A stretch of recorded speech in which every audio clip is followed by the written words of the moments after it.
Hello বন্ধুরা, আজকে আমরা যাব সুন্দরবন লাগোয়া যে প্রত্যন্ত যে গ্রামগুলো আমাদের, এই গ্রামগুলো আমরা এখান থেকে যাব জঙ্গলের ভিতর থেকে নদীতে মাছ ধরতে। আর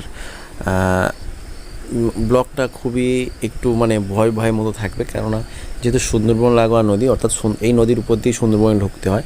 এখানে কিন্তু কুমিরের ভয় থাকে নদীগুলোতে, এবং এই একটা ভয় কাজ করে। কিন্তু তাও আমাদের যেহেতু মাছ ধরতে হবে, নোনা মাছ খাবো বলে আমরা আজকে সিদ্ধান্ত নিয়েছি, তাই আমাদেরকে যেতে হবে জঙ্গলের ভিতর থেকে মাছ ধরতে এই নদীতে। আর এগুলো সুন্দরবনের সব নদী, এই নদীগুলোয় কুমিরের উপদ্রব দেখা যায়, কিন্তু কখন কোন টাইমে হবে না এটা খুব রিস্কি, কিন্তু কিছু করার নেই, যেহেতু মাছ খেতে হবে। কিন্তু আমরা বাড়িয়ে পড়লাম এখানে 5-6 জন।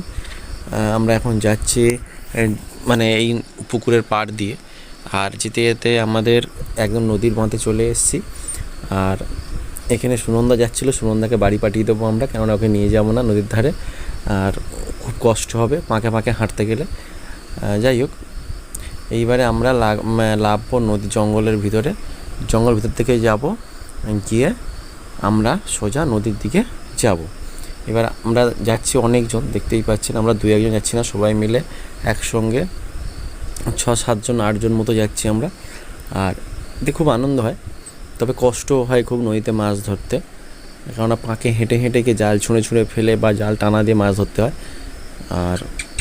আর এখানে গেরি, পা কাটার ভয়ে খুব, কাঁচ ফাঁচ এটা বিভিন্ন ভয় থাকে। তবুও আমরা, সাপের ভয় তো আছেই জঙ্গলে আমাদের, তবুও যেহেতু মাছ ধরবো বলে সিদ্ধান্ত নিয়েছি, আমরা সবাই মিলে একজন দলগতভাবে যাচ্ছি মাছ ধরতে। আর চলে এসেছি প্রায় নদীর ধারেই, দেখতেই পাচ্ছেন জঙ্গলটা ঠেলে। যেহেতু জঙ্গলটা অনেকটা হাঁটতে হবে বলে ভিডিওটা করিনি, কেটে দিয়েছি। তা এখন আমরা চলে এসেছি নদীর ধারে একদম। এইবার আমরা জাল ফেলবো বা টানা দেবো মাছ ধরার জন্য। আর সবাই নদীতে এসে খুব আনন্দ পেতে ঘোরাঘুরি শুরু করে দিয়েছে। আমি ওদেরকে বারণ করলাম যে যেহেতু নদীর মাঝখানে একদম কেউ যাবে না, আপনারা সব ধারে ধারে থাকো, কেননা কী হবে না হবে বলা মুশকিল, তবু ভয়ে থাকে। এদিকে বাপন জাল ফেলা শুরু করেছে নদীতে।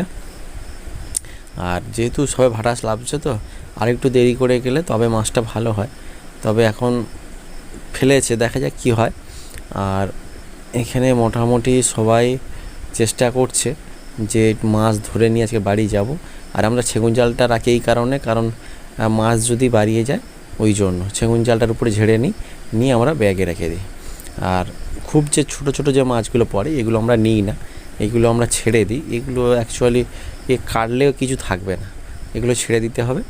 আর একটু বড় সাইজের মাছ যেগুলো পড়বে, ভোলা বা অন্য মাছগুলো, সেইগুলো আমরা নেব। যাই হোক, মোটামুটি জাল ফেলাটা ছোটো মাছ পড়েছে, সেটা আমরা সেগুন জালের মধ্যে রেখে দিয়েছি, উল্টে দেবো। আর বড় মাছ যদি পরে নেব, এই হচ্ছে আমাদের কাজ। তা দেখা যাক কী হয় এরপরে, খেপে কীরকম মাছ পড়ে না পড়ে, এছাড়া উপায় নেই। একটু বড় মাছ না হলে আমরা বেকার হয়ে যাবে। তো যাই হোক, সবাই মিলে চেষ্টা করছি, নদীতে আছি। আজকে ভিডিওটা মোটামুটি এই অবধি থাক, আবার পরের দিন আবার এর নেক্সট ভিডিও দেবো।